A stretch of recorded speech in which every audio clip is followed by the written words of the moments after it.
Good morning दोस्तों, मैं Gautam Singh Gokul classes में आप सभी का स्वागत करता हूं। आज आपके लिए लेकर आया हूं एम्प्लॉयबिलिटी स्किल आईटीआई स्टूडेंट के लिए। सभी ट्रेड के लिए ये एम्प्लॉयबिलिटी स्किल होता है, सबको पढ़ना होता है।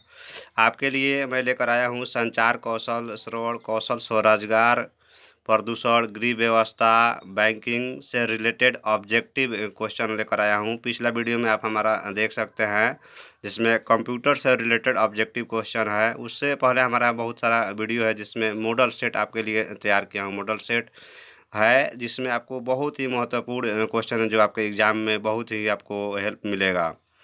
बढ़ते हैं क्वेश्चन की तरफ। फर्स्ट क्वेश्चन है हमारा, संचार शब्द लैटिन भाषा के शब्द से उत्पन्न हुआ। संचार शब्द के सबसे पहले समझिए कि संचार क्या है।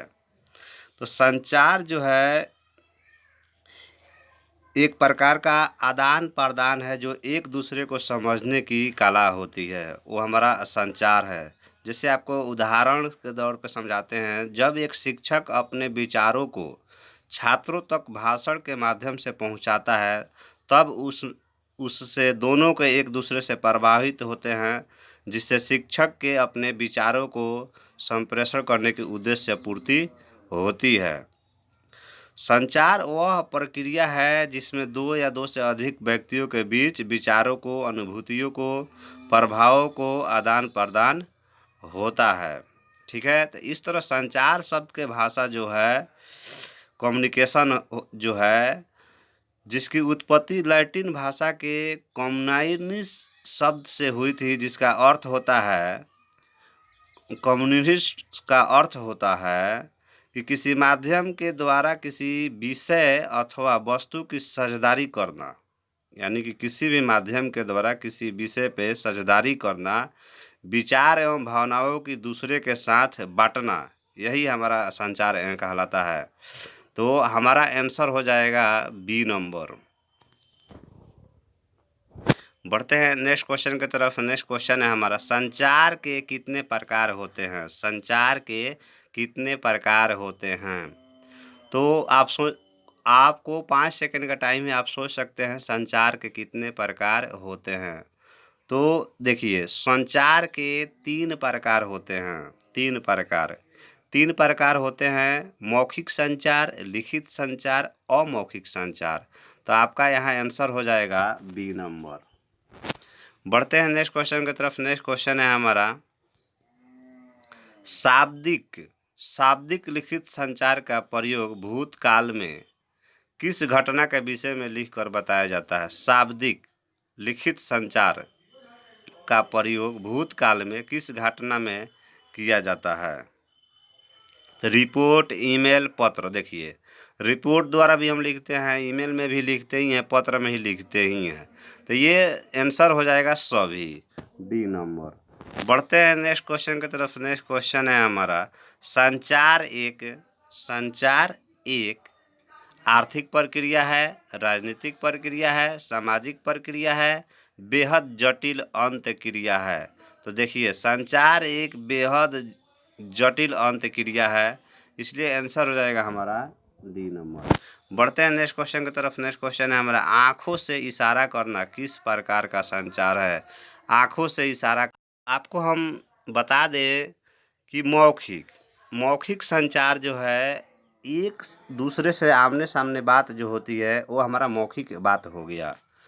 शाब्दिक शाब्दिक जो है हमारा, यानी लिखित जो है, लिखित संचार जो है, यानी कि आप जो लिखने का कोई भी लिख कर, जैसे पत्र भेजना, ईमेल भेजना, मैसेज भेजना, ये शब्द जो है आपको लिखित संचार हो गया।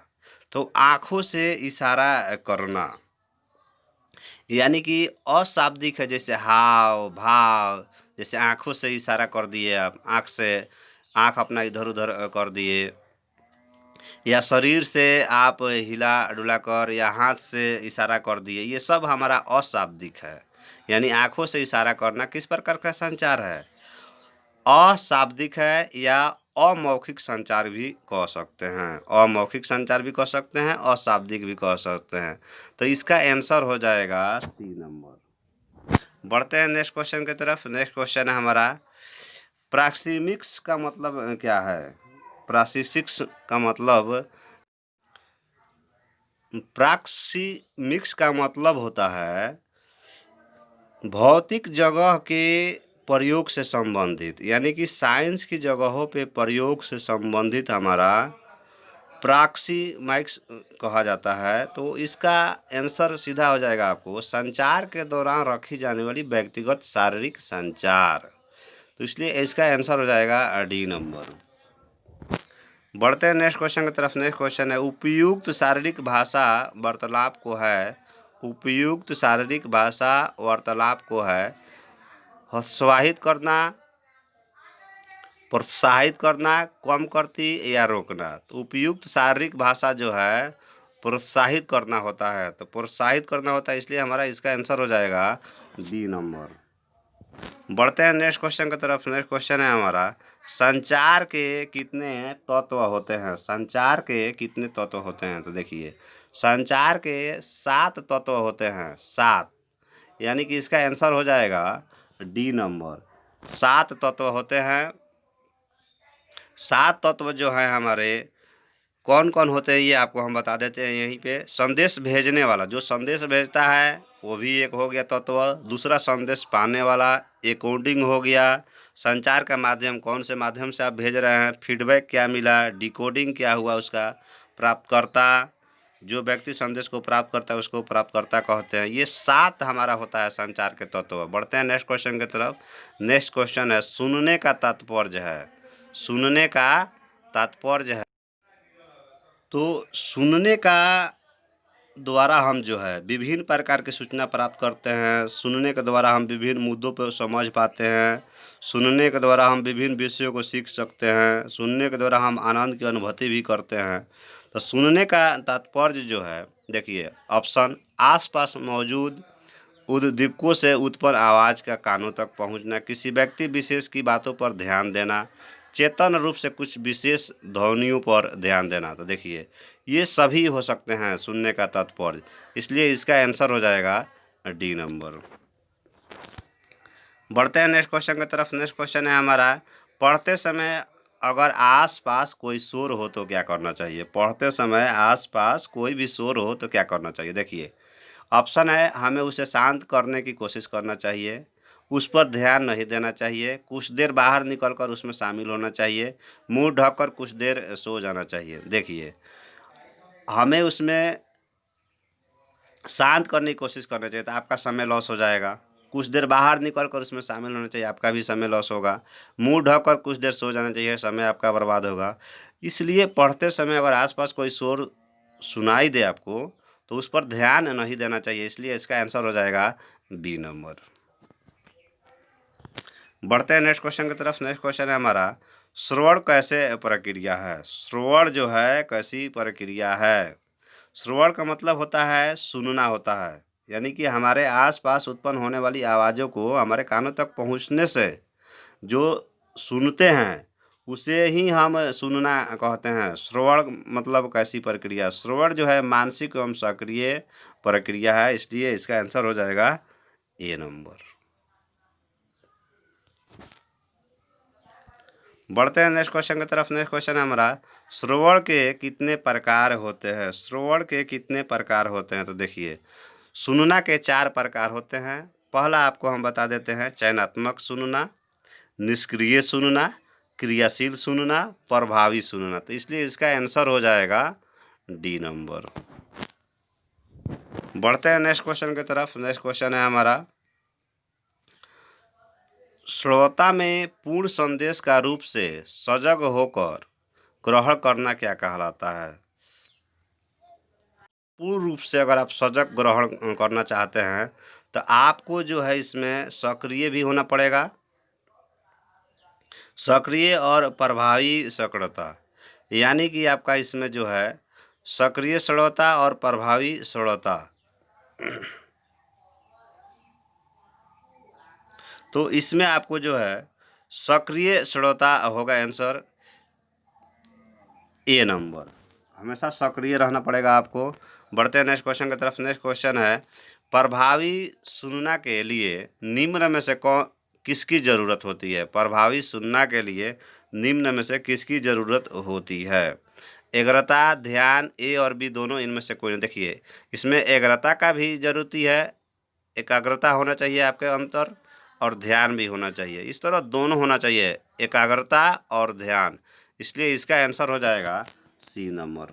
बढ़ते हैं नेक्स्ट क्वेश्चन की तरफ। नेक्स्ट क्वेश्चन है हमारा प्रभावी सुनना हेतु।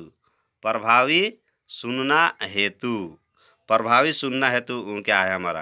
कान साफ होना जरूरी है, शारीरिक बल जरूरी है, वक्त एवं श्रोता के बीच दोस्ती होना जरूरी है, एकाग्रता एवं ऊर्जा जरूरी है। तो देखिए सबसे जरूरी है इसमें आपको एकाग्रता एवं ऊर्जा की जरूरी है। तो इसका आंसर हो जाएगा डी नंबर।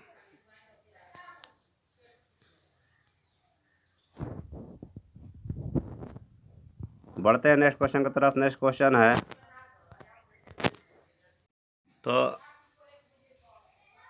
ऋण खाता के नाम से जाना जाता है। देखिए ऋण खाता के नाम से जाना जाता है नगद साख खाता। तो आपको हम बता दें कि नगद साख खाता क्या है। यह एक ऋण खाता है जो इस खाते के अंतर्गत बैंक में खाताधारी को एक निश्चित मात्रा एक ऋण प्राप्त करने के अधिकार देता है। इस तरह के नगद साख खाता कहलाता है ऋण खाता यानी कि। तो इसका आंसर हो जाएगा सी नंबर। बढ़ते हैं नेक्स्ट क्वेश्चन की तरफ। नेक्स्ट क्वेश्चन है हमारा चालू खाता से संबंधित है। चालू खाता से संबंधित है। तो चालू खाता के बारे में आपको हम बता दें थोड़ा देर। इस खाते में जमा करने वाले को अधिकार है कि वो अपने इच्छा के अनुसार धन को निकाल सकते हैं एवं जमा कर सकते हैं। ठीक है, तो इस तरह से इसका आंसर हो जाएगा डी नंबर, यानी कि सभी।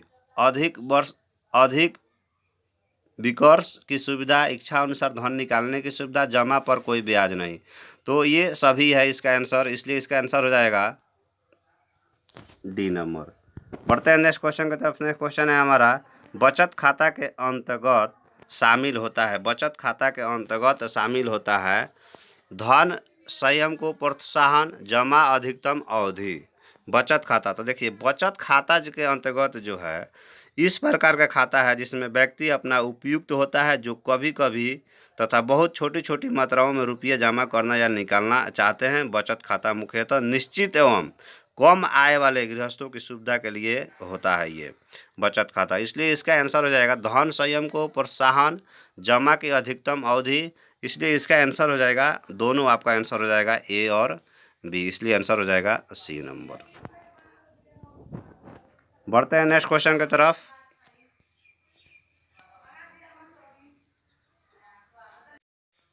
बैंक ऋण प्रदान करते हैं। बैंक ऋण प्रदान करते हैं।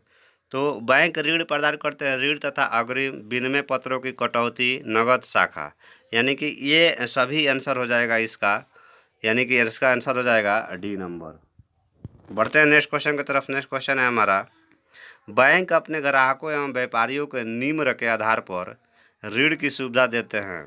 तो ऋण की सुविधा देते हैं अन्य प्रकार की जमानत पर, यानी आप जब तक कुछ उसको अपना आधार कुछ नहीं देते हैं तब तक बैंक जो है ऋण आपको सुविधा नहीं देती है। इसलिए अन्य प्रकार की जमानत आपके पास होना चाहिए। तो इसका आंसर हो जाएगा आपको सी नंबर। आप हमारे चैनल को लाइक, शेयर एंड सब्सक्राइब करने के बाद, सब्सक्राइब अगर आप करते हैं तो हमारे हर वीडियो का नोटिफिकेशन आपके पास पहुंच जाएगा, जिससे आप मेरा पिछले मॉडल सेट देख सकते हैं या नया वीडियो आपको जो आएगा वो भी आपका नोटिफिकेशन पहुंचेगा। इसलिए वीडियो को लाइक, शेयर एंड सब्सक्राइब ज़रूर करें।